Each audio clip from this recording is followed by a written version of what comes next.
Voilà. C'est ça? Voilà. Encore. Encore un peu, Magnum. Tout doit être bien aligné. D'accord.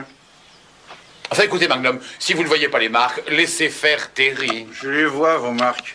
Là, il a une vue perçante, vous savez. Terry. À tel point qu'il voit des choses qui n'existent pas. Je l'ai pas inventé, il était là. Et qui était qui? Personne. L'enfant de l'Atlantide. L'Atlantique? Écoute, Terry, je ne pense vraiment pas que cette histoire puisse intéresser Rick et Higgins. Et moi, je crois que si. Par 30 mètres de fond, sans scaphandre, sans oxygène, le gosse lui souriait, lui faisait coucou. Il voulait simplement que je le suive, c'est tout. T'as rêvé, mon vieux. Je me vois dans l'obligation de vous dire qu'à 16 bras, cela me paraît à moi aussi impossible.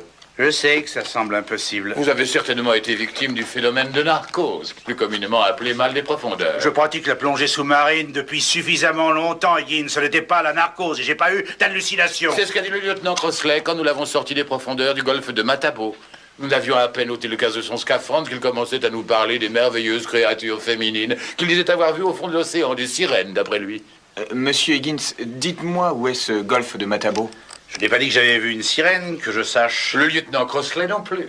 En fait, c'est une cité pleine de ces créatures qu'il disait avoir vues, y compris une caravane d'éléphants. Je n'ai vu aucun éléphant, Higgins. Je n'ai pas vu de cité, ni même de sirène. Non seulement un gosse. Oui, seulement un enfant et je n'ai pas rêvé.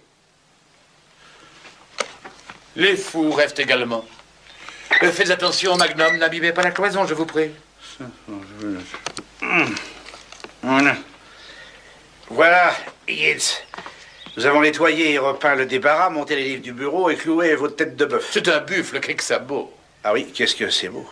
Non, ce sera tout pour l'instant, ce sera tout pour l'instant. Au revoir, Higgins. À plus tard, Higgins. Merci, messieurs. Hé, Higgins, vous me dites où il est le golfe de Matabo?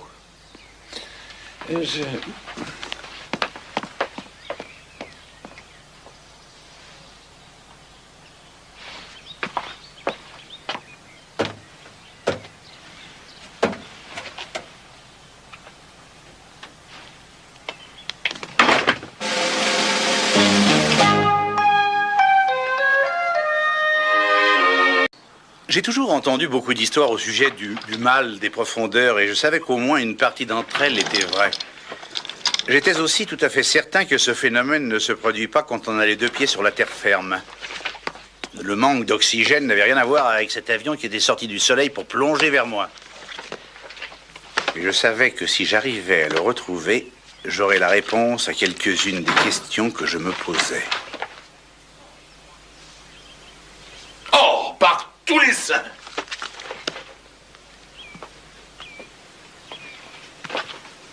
Mais que faites-vous? Higgins, je croyais que vous étiez sorti. Vous pensiez que j'étais sorti? Celui-ci est un petit peu corné.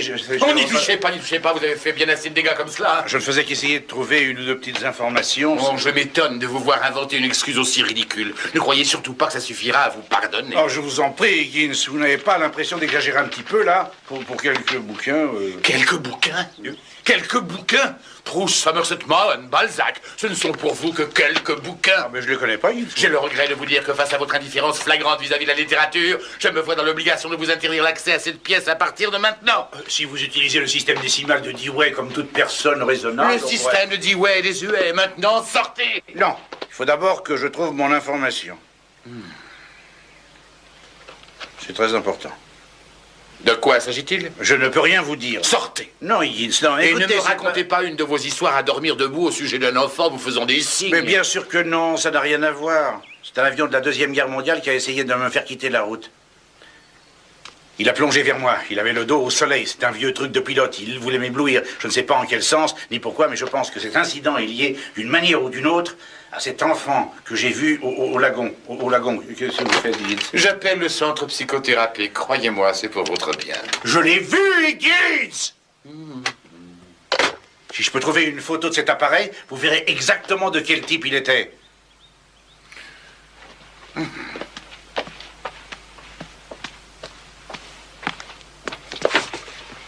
Mais comment vous faites? Vous allez toujours droit au livre que vous voulez. Mais comment est-ce que vous arrivez à faire ça? Parce que moi, je sais pas, hein, c'est...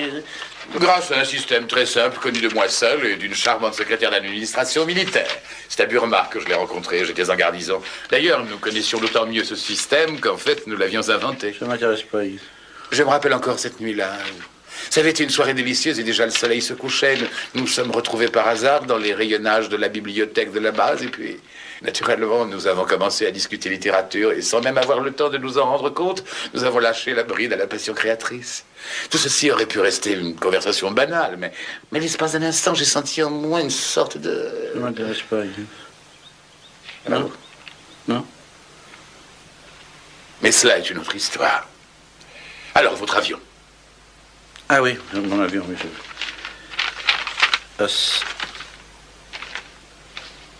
C'est celui-là, là. Oui, c'est un avis GRB.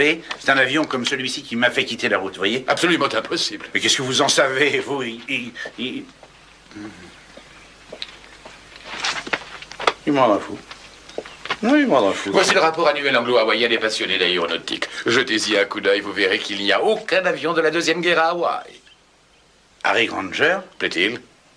Le président de l'amicale qui a édité ce rapport, c'est Harry Granger? Oui, je le connais, il faisait partie des pilotes volontaires au Vietnam. Les tigres volants? Exact, il possède maintenant une compagnie aérienne. Granger Terre et Mer, anciennement Moku Charter, je sais. Merci, petit bonhomme. Oh. God save the Queen.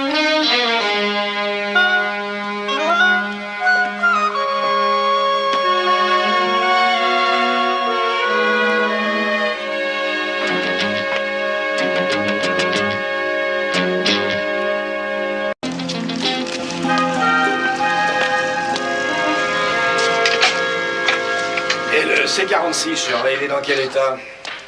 Willy a dit que s'il passait la nuit à changer certaines pièces défectueuses, demain après-midi, il peut l'avoir remis en état. Si seulement l'inspecteur de la fédération ne pouvait venir que demain. Excusez-moi. Ah, bonjour, vous êtes l'inspecteur? Pardon?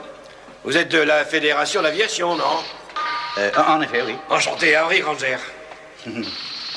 Pourquoi ne pas commencer par la paperasse? Les normes de sécurité, les factures d'entretien. Débarrassons-nous de tout ça avant d'inspecter les avions. Si vous voulez. Alors, parfait. Suivez-moi. C'est par ici. Il y a tout ce dont vous aurez besoin. Vous savez, j'aurais jamais pensé que le vieux Mkalayi était du genre à se retirer. Voilà de quoi vous amuser un moment. Inspecteur. Pardon. J'ai oublié ma calculatrice. Ah bah je peux vous prêter la mienne. Non, j'aime beaucoup la mienne. Bonjour monsieur, que puis-je pour vous? Je suis de la Fédération d'aviation.